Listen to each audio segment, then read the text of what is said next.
C'est pas un hasard que Mamadi Doumbouya prenne Kagame pour son idole, puisqu'ils sont à la même école, l'école de l'impérialisme et du néocolonialisme occidental. Qui se ressemble, s'assemble. Il n'y a aucun doute.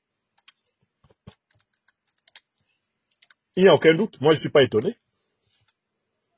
Il est fasciné par lui parce que il aimerait bien jouer le même rôle en Afrique de l'Ouest, en tant qu'agent double, avec du bout des lèvres un panafricanisme affiché et dans la pratique une soumission totale au néocolonialisme français et à l'impérialisme otanien. C'est ça Mamadi Doumbouya. C'est un tombeau blanchi, c'est la vérité. Ça c'est vrai, c'est ce qu'il est. Tant pis pour ceux qui ne le voient pas comme il est. Ceux qui ne voient pas Mamadi Doumbouya comme il est seront surpris par lui. Moi, je ne serai jamais surpris par lui. Je sais qui il est. Je sais qui il est. C'est un Kagame ouest-africain. Voilà la vérité, mes chers amis. On va avancer.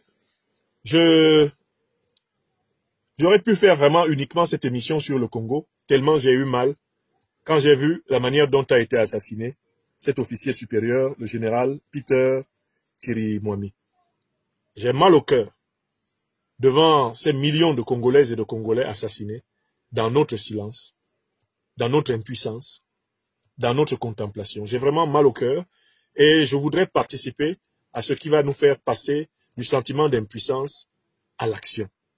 Nous devons agir, nous ne devons plus subir. Nous devons agir, nous ne devons plus subir la trahison de Kagame et de Museveni contre le peuple africain. Nous devons leur montrer qu'ils ne peuvent pas vaincre les Africains éveillés. Nous devons les vaincre, un peu comme l'Alliance des États du Sahel est en train de vaincre les terroristes et leur maître impérialiste en Afrique de l'Ouest. C'est une alliance comparable qui doit vaincre Kagame, Museveni, qui sont en réalité les terroristes est-africains, et leur maître qui les arme et qui les envoie pour ça. C'est extrêmement important, ce que je vous dis là aujourd'hui. Depuis l'avènement du CNRD au pouvoir en République de Guinée, c'était exactement le 5 septembre 2021. À la tête, le général Mamadi Doumbouya, qui était alors un colonel et qui était commandant des forces spéciales. Les forces spéciales, c'était ce groupe-là qui était chargé d'assurer la sécurité de l'ancien président, le professeur Alpha Condé. Et tout le monde était content. On se disait qu'il y a quelque chose de nouveau qu'on est en train de voir. Parce qu'il y avait très longtemps, un jeune n'était pas président en République de Guinée. On se disait que quelqu'un de notre génération, il a les mêmes visions comme nous et il va essayer de penser comme nous. Tout comme en Afrique, beaucoup de personnes l'ont applaudi, l'ont admiré. Les panafricanistes ont commencé à l'accompagner. Mais à un certain moment, il y a eu division dans les opinions publiques, nationales et même internationales. D'autres disaient que le général Mamadi Doumbouya a commencé à jouer un double jeu, que parfois il est avec la France, parfois il fait des discours panafricains. Tandis que des présidents comme Assimi Goïta, Ibrahim Traoré étaient en train d'être directs avec la France. Ils étaient en train de dire aux ambassades françaises de fermer, ou bien aux compagnies françaises de fermer, en train de dire, voilà, à la base militaire française dans ces pays différents, Mali et Burkina Faso, de fermer et de quitter complètement. Cependant, en République de Guinée, c'était tout à fait le contraire. On ne voyait pas des discours comme ça. Mais la question qu'on doit se poser, est-ce que entre la situation actuelle de la Guinée et celle du Burkina et du Mali, c'est la même chose quand on prend sur ces plans? Je pense que ce n'est pas les mêmes choses parce que ce qu'on est en train de dire comme ça, il n'y a pas ça en République de Guinée.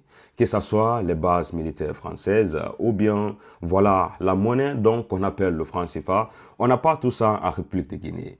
Il faut se rappeler que quand le camarade Amédée Sékou Touré avait dit non au référendum du 28 septembre 1958, M. De Gaulle était réellement fâché et ils ont coupé tout le pont avec la République de Guinée. Ils ont emporté avec eux tout ce qu'ils avaient en République de Guinée. Le président Amédée Sékou Touré s'était même plaint qu'il a dit aux Français de partir, mais pas si tôt, avec tout ce qu'ils avaient pu créer en République de Guinée.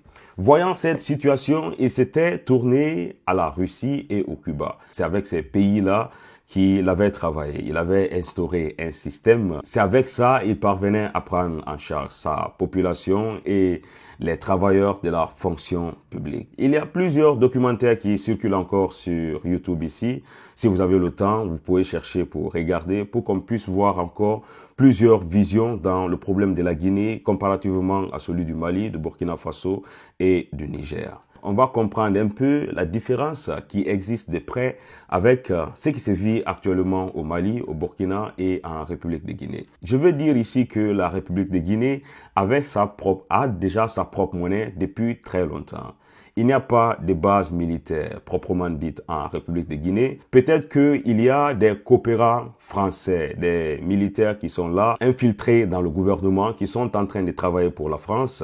Je ne peux pas dire le contraire, mais ce qu'il faut dire, c'est que, voyant toutes ces situations, on peut comprendre pourquoi est-ce que le général Mamadi Doumbouya ne tient pas des discours directs à la France, comme le fait le capitaine Ibrahim Traoré ou bien le général Assimi Goïta. Sinon, à travers plusieurs actes posés par la Guinée et son président de transition, le général Mamadi Doumbouya, on peut dire que il est dans l'esprit panafricain. Parce que quand il y avait de l'embargo contre les pays frères de l'AES, il a essayé de mettre à la disposition de la République du Mali un côté du port guinéen où il pouvait recevoir tous les colis qui pouvaient être expédiés par voie maritime. Tout comme quand la CEDEAO avait dit qu'ils allaient intervenir au Niger. Il y a la Guinée qui avait fait un discours en disant que s'ils interviennent là-bas, cela veut dire qu'ils ont aussi agressé d'une part ou d'une autre la République de Guinée. Mais au fur et à mesure que le temps passe, on continue toujours à voir sur les réseaux sociaux, spécialement par les frères guinéens, que Doumbouya est en train de faire, voilà, ce qu'il ne faut pas en République de Guinée. On le comprend, mais on ne peut pas aujourd'hui pointer du doigt la présidence de Doumbouya, parce que quand le coup d'État était passé, c'était les mêmes personnes qui avaient applaudi, sachant que après quelques mois, ils allaient organiser des élections pour que M. Cellou Dalein Diallo puisse être président en République de Guinée. Je n'en disconviens pas. Si on est en train de dire aujourd'hui que le général Mamadi Doumbouya n'est pas un panafricain, on doit un peu se poser la question entre ces dirigeants des partis politiques qui sont en République de Guinée, lequel tient un discours panafricain? Ce n'est pas ceux-là qui se promènent à longueur de journée dans les bureaux aux États-Unis, en France, qui pourront régler l'affaire en République de Guinée. Je ne le pense pas. Mais ce qu'il faut aussi dire à tout le monde, c'est que les 80% des Guinéens qui ne parlent pas et qui ne réagissent pas savent exactement qui sont ces dirigeants des partis politiques. La preuve est que tous ceux-ci ont déjà occupé des postes stratégiques en République de Guinée, mais ils n'ont pu rien changer.